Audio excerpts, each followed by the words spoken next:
तो कलयुग में परमात्मा ने विशेष समय निर्धारित किया हुआ है, अब वो वर्तमान में आ गया है। इसके अंदर पूरे ये हजारों वर्ष चलेगा मालिक की दया से। इस दौरान जितने भी पुण्यात्मा जन्म लेंगे उनके लिए तो रास्ता साफ मिलेगा। वो इतनी पुण्यात्मा होंगी, उनके कोटे का सुख परमात्मा सतलोक से साथ भेजेगा उनके। वो पुण्यात्माएं हैं जैसे परमात्मा प्रत्येक युग में आते रहे, उनको प्रथम मंत्र देकर भक्ति युक्त करते रहे और फिर उनको काल के हाथों नहीं लगने दिया, उनको परमात्मा ने सटो कर रखा है। यही एक प्रत्येक ब्रह्मांड में एक राजदूत भवन है, जैसे प्रत्येक शहर में, प्रत्येक देश में, प्रत्येक देश का एक एम्बेसडर हाउस होता है, ऐसे ही एक ब्रह्मांड के अंदर कबीर परमेश्वर जी का एक ऐसा लोक है। इसके अंदर इस ब्रह्मांड में भी एक लोक है जिससे ये ब्रह्मा विष्णु महेश अपरिचित हैं और काल भी उस ब्रह्मांड के उस छोर में नहीं जा सकता, ये ब्रह्म भी नहीं जा सकता। तो वहां परमात्मा ने सभी पुण्यात्माओं को बीज रूप में रखा हुआ है। और अब जो पुण्यात्मा आप आए हो, आप भी कुछ ऐसी आत्मा हो जो पहले आपको जन्म दे दिया। कुछ ऐसी आत्माएं हैं जैसे परमात्मा कलयुग में आए थे 600 वर्ष पहले, वो उनकी शरण में आए थे और उनको ज्ञान पूरा ना होने से परमात्मा से विमुख हो गए थे। विमुख तो हो गए थे लेकिन वो गुरुद्रोही नहीं बने थे। तो उनमें से आप हो, आपको इतनी भक्ति करा गए परमात्मा 120 वर्ष में कि आपको मनुष्य जन्म मिलते हुए आ रहे हैं। और जिनको मनुष्य जन्म मिलता हुआ आ रहा है वो परमात्मा की तलाश में भी कहीं ना कहीं अटकलबाजी ला रहा है, कोई संत ढूंढ रखा है या वैसे अपनी इच्छा से कोई न कोई साधना कर रहा है, क्योंकि वो आत्मा रुक नहीं सकती भगवान की भक्ति बिना, वो पूर्ण प्रेरणा है उसके अंदर। तो आप जी के ऊपर रहम करके गए परमात्मा 600 वर्ष पहले कि तुम्हें इतनी भक्ति करा गई कि तुम मनुष्य जीवन मिलते हुए आ रहे हैं। और जो प्राणी मनुष्य जीवन से आता है वो तुरंत भक्ति पर लग जाता है। आप तो ऐसे हो और आपका जो अब संतान होगी या आपका पोते पोती होंगी, जोता जोती होंगी, वो आवेंगी पूरे पुण्यकर्मी प्राणी, केवल पुण्यकर्मी प्राणी। अपनात्माओं, आप इस सच्चे ज्ञान से, तत्व ज्ञान से परिचित नहीं हो और हम काल प्रेरणा से इतने प्रेरित कर दिए जाते हैं। जैसे इस तत्व ज्ञान का तो अब समझो सूर्य उदय हो रहा है, सूर्य उदय होने से पहले रोशनी होती है लेकिन अधिक उजाला नहीं होता। तो अभी ये नो सोचो, अब सूर्य उदय होने ही वाला हो रहा है, प्रकाश थोड़ा है। तो ऐसे अन्य समाज इस परमात्मा के विधान से परिचित नहीं है। अब जैसे आपके घर पर बच्चों की शादी हो, ब्याह हो गया, विवाह हुआ, तो कुछ ऐसे भी है संतान या तो गर्भमय खराब हो जाती है। हमारे दास के पास ऐसे बहुत से प्रमाण हैं 10-5 वर्ष पहले के कि ऐसे होता रहा। वो कहते जी नाम भी ले लिया हमने तो और आपकी क्रिया भी सारी कर रहे हैं और 3 बार बच्चा खराब हो लिया पुत्र वधू का। अपनात्माओं, उसका क्या कारण है कि जो दुखदाई तत्व है, परमात्मा कहते हैं एक लेवा एक देवा दूतम और कोई किसी का पिता नहीं पूतम, ये ऋण संबंध जुड़ा एक ठाठा, अंत में सब 12 बाटा। आज कोई पुत्र रूप में या पुत्री रूप में, पिता या माता, भाई या बहन, पति पत्नी रूप में जो आपस में जुड़े हैं, इनका पिछला कोई संस्कार है।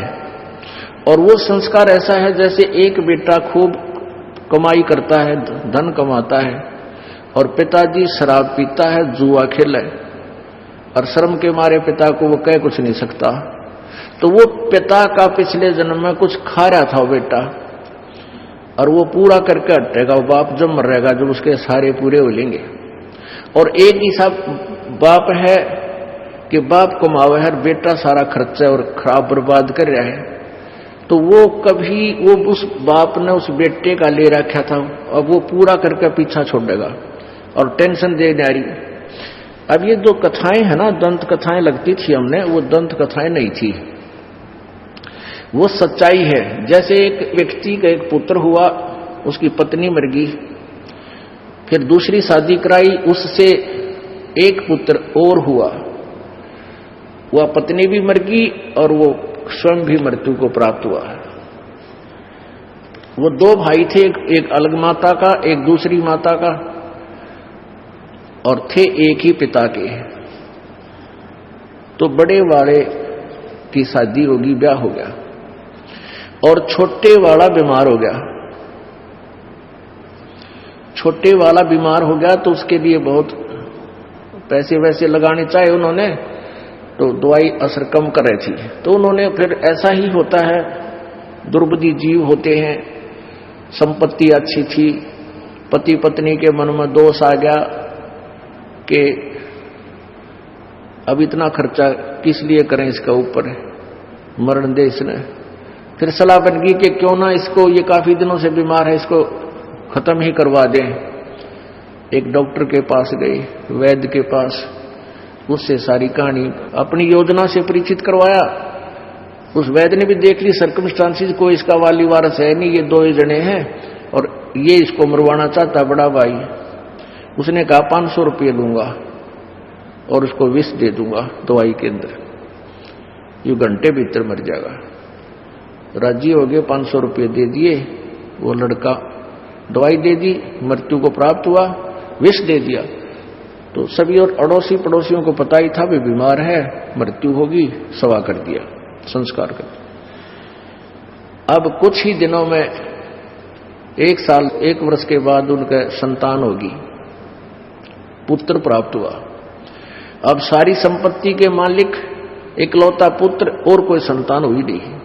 उसकी खूब केयर टेक रखें, खूब बढ़िया आहार खिलावें, फल काजू किस्में दूध, यानी गिने दिनों में वो शीघ्र ही स्वस्थ बच्चा जवान हो गया। यानी 12, 13, 14, 15, 16 साल, पहले जल्दी शादी कर देते थे, तो 14, 15 साल का होते ही उसका विवाह कर दिया। विवाह होते ही वो लड़का बीमार हो गया। अब पहले तो भाई था और वो भी सौतेली मां का, उसको तो उसने सोचा इसका टंटा कटवा दूं, क्यों पैसे खर्च किए। अब वो पुत्र, वही आत्मा फिर पुत्र बन के आ गया। अब पुत्र प्यारा लग गए, सारे यानी खूब कर्जे ले कभी दवाई करवाई, कोई राहत नहीं मिली। देश विदेश जहां भी जिसने वैद्य, झाड़ा झपटा, जादू टोने, जो भी जो करता था सब करवाई, और लगभग आधी जमीन सेल भी कर दी उसके ट्रीटमेंट पे। एक दिन जब देखा कि वो दोनों बैठे बैठे रो रहे थे उस बच्चे के पास, उसके माता पिता, उस समय वो लड़का कहने लगा अपने भाई का नाम लेकर कि भाई साहब अब मेरी लकड़ी और कफन तैयार कर ले। तो वो पिताजी कहता, बेटा मैं तेरा पिताजी हूं, भाई नहीं है तेरा कोई। वो लड़का कहता, मुझे सब पता है, तू मेरा भाई है और मैं तेरा भाई हूं। जो तूने जहर देकर मारा था, जो विष देकर तूने मारा था, मैं वही हूं, और मेरा और तेरा हिसाब हो लिया। जो तेने मेरी जमीन हड़प की थी वो सारी तेरे से जा चुकी है। अब तेरा और मेरा इतना हिसाब रह रहा है, एक कफन और लकड़ियां का। अब कर ले तैयारी, अब मैं मरूंगा। अब उसका समझ में आ गई वो बड़े भाई का, अब भाई हमने कराया तो जुल्म था तेरे साथ, और जैसा हमने किया आज हमारे साथ ठीक हो गया, इसका आगे कोई संतान होती नहीं। 14 साल हो गए और हमारा तो कुल नाश हो गया, और तो मरेगा। ठीक है, हमने जैसा किया वो भोग लिया, पर एक बात बता मेरे भाई, जो लड़की तेरे शादी होकर आई है इसका क्या दोष है? अब सती प्रथा थी उस समय कि पति मर जाता था, लड़की को साथ सवा कर देते, जलाया करते जिंदा। अब यह जिंदा फूकी जाएगी, इसका क्या दोष है? तब उसने बताया कि वो डॉक्टर कहाँ है, वो वैद्य कहाँ है जिसने मुझे जहर दिया था, कि वो तेरी मृत्यु के 2 वर्ष बाद हार्ट अटैक होकर मर गया था, कि यह वही है, ये वो वैद्य है। अब इसको सजा मिलेगी या जिंदगी जलेगी, न्यू कहकर वो शरीर छोड़ी। तो पुण्यात्माओं, एक लेवा एक देवा दूतम, या कोई किसी का पिता नहीं पूतम, ऋण संबंध जुड़ा एक ठाठा, एक दूसरे का उधार आपके उलझी हुई है, ये सब अच्छे लग रहे हैं। मृत्यु के बाद कहते हैं सब 12 बाटा, अपने अपने कर्मानुसार, कोई गधा बने, कोई सूर बने, कोई स्वर्ग जा, कोई नरक जागा, वहां कोई मेल फिर नहीं हो पाएगा। अब हमारे युगों युगों के ये संस्कार आपस में उलझे हुए हैं। अभी उलझे हुए संस्कारों को अब आप आगे परमात्मा के उस हॉस्पिटल में, जहां तुम्हारे जन्म और मृत्यु का रोग कटेगा, जन्म मृत्यु के रोग को काटने के लिए जो भी ट्रीटमेंट डॉक्टर ने करना है वो करेगा ही करेगा। फिर मरीज ने ऑब्जेक्शन नहीं होना चाहिए, या तो फिर प्रवेश नहीं ले उस हॉस्पिटल में, एडमिट ना हुए, एडमिट हो जाते फिर समर्पण कर दे, कुछ भी करे डॉक्टर। अगर डॉक्टर होगा तो आपको रोग मुक्त करके छोड़ेगा। ये नकली डॉक्टर हॉस्पिटल बना रहे हैं, वो तो जीव के दुश्मन है, ये नकली संत। लेकिन ये हॉस्पिटल वो है जो आपके जन्म मरण के रोग को काटेगा, और कबीर परमात्मा ही आपका दुख निवारण कर सकता है। इन संस्कारों को सुलझाना है उसने। अब देखो, परमात्मा जो करेगा उसके तो हाथ में कलम है, वो कुछ भी लिख सकता है, कुछ भी काट सकता है। वो कबीर जी है, सतगुरु हाथ लेखनी सब बहिया, बही माने पैड और लेखनी कलम, उस परमात्मा के हाथ में आपकी पैड और कलम है। सतगुर जो चाहे सो कर ही, 14 कोट दूत जम डर ही, ऊत भूत जम त्रास निवारे, और चित्रगुप्त के कागज पाड़े। अब जैसे प्रसंग जो चल रहा था उसकी भूमिका बनाई है कि एक बेटी के 3 गर्भ खराब हो गए और दिल टूट गया उनका। बार बार ये कहते जी देखो हमने नाम भी ले रखा है। तो पहले ऐसे कहना भी गलत है। बगैर ज्ञान का व्यक्ति ये कहेगा कि हमने ऐसा भी कर दिया, ऐसा भी कर दिया, हमें कोई लाभ नहीं हो रहा, और डॉक्टर अपना इलाज कर रहा है, वो करके छोड़ेगा। यदि वहां रहा, हॉस्पिटल में एडमिट रहा तो, और छोड़ के चलेगा तो मरो कितना जाकर। अब जैसे परमात्मा क्या करेगा, सतगुर जो चावे सो कर ही, 14 कोट दूत जम डर ही, ऊत भूत जम त्रास निवार है। यानी जो ये भूतां तो सता रखे हैं सभी, कोई घर खाली नहीं जिसमें प्रेत प्रवेश ना हो, और सबकी बिरानवाटी हो रही है, किसी का गुप्त किसी का प्रत्यक्ष। ये जो हानि, जैसे आदमी बैठा है और बैठा बैठा इसी मरोड़ी लाओगा भूत अंदर थे, चल उसके रहने करूंगा, लड़ूंगा, जाकर लड़ाई करवा दे, लट्ठम लट्ठा दोनों थाने में होगी बिरानवाटी। तो ये अर्ज परमात्मा की शरण में हम आ जाएंगे, परमात्मा हमारे संबंध को सेट करेगा, ज्ञान रूपी डंडे मारेगा, इसको बिल्कुल सेंटर में चालेगा, इसको लगाम गाल देगा, तो फिर हमारे सुलझेड़े होंगे, ये भूत बाज जाएंगे फिर। तो कहने का भाव ये है कि परमात्मा जैसे पांडवों को जब युधिष्ठिर जी गद्दी पर बैठाए तो उनको कुछ दिन के बाद बुरे बुरे स्वप्न आने लगे। मरे हुए आदमी दिखे, हाहाकार माचरी नुआओ सर कटे हुए, तो उन्होंने यज्ञ करने की सलाह दी उनको श्री कृष्ण जी ने कि तुम्हें प्रेत आत्मा सता रही है, और उसके लिए बहुत बड़ा यज्ञ किया गया जिसमें सब देवता ऋषि आकर भोजन खा गए। वो यज्ञ संपूर्ण नहीं हुआ, उनके 3 ताप भी नहीं कटे। तो कबीर परमेश्वर जी द्वापर युग में आए हुए थे करुणा में नाम से, और स्वयं अपने शिष्य सुदर्शन का रूप धारण करके उनकी यज्ञ में गए। तब उनका शंख बजा, यज्ञ पूर्ण हुई, और वो भूत भी तब उनसे दूर हुए जब परमात्मा ने आकर उनका अन्न ग्रहण किया। कहते तुम कौन राम का जपते जापम, तात कटे ना तीनू तापम। अब हम उस प्रसंग पर आते हैं कि वो ये भी मन में हमारे नहीं आना चाहिए। ये ज्ञानहीन ही ऐसे जो है ना सोचता है कि मैंने इतना दान कर दिया, इतनी जो चढ़ा दी फलान कर दिया। अरे एक टेबलेट से ठीक ना हो तो 2 खावे, जो दर्द है वो हो सकता है 1 महीना भी खानी पड़ जाए लगातार। तो ऐसे ही इस धर्म के जो भी बताया जाता है उसको बढ़ाने से ही आपका समाधान होगा, उसका छोड़ देने से नहीं। अब जैसे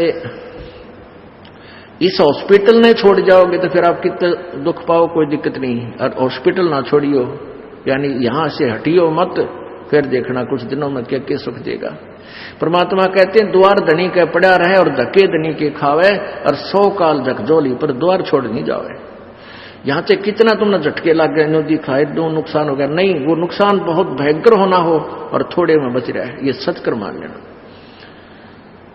जैसे सर्दियों में सर्दी ज्यादा हो जाती है और किसी ने कंबल ओढ़ रखा है और फिर भी सर्दी महसूस हो रही है, और वो यूं सोचा है कि देख मैंने कंबल भी ओढ़ लिया, सर्दी फिर भी लग रही है, मैं नहीं रखता है कंबल न फेंक दूं उठा के। ऐसा तो कोई अनाड़ी कर सकता है, समझदार नहीं कर सकता, तो या ज्ञानी कर सकता है। तो उसका समाधान कंबल फेंक देना नहीं। आपने कंबल लिया है, कंबल ने जितनी उसकी क्षमता है उतना प्रोटेक्शन दे रखा आपको, और सर्दी ज्यादा है तो कंबल के स्थान पर रजाई ले, यानी उसी को उस तरह का प्रोटेक्शन बढ़ा घटा मत, तब जान बचेगी।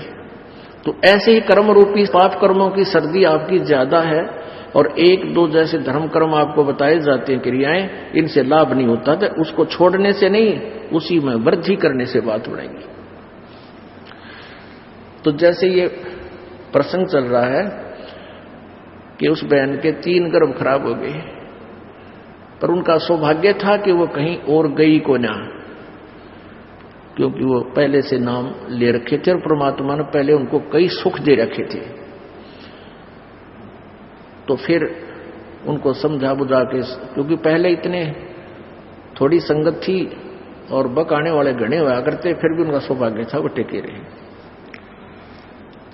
तो फिर परमात्मा ने उनको पुत्र प्राप्ति हुई, तो फिर वह सेट हो गए, यानी तीसरा जो गर्भ तो था, फिर बच्चा परिफुल्लित हो।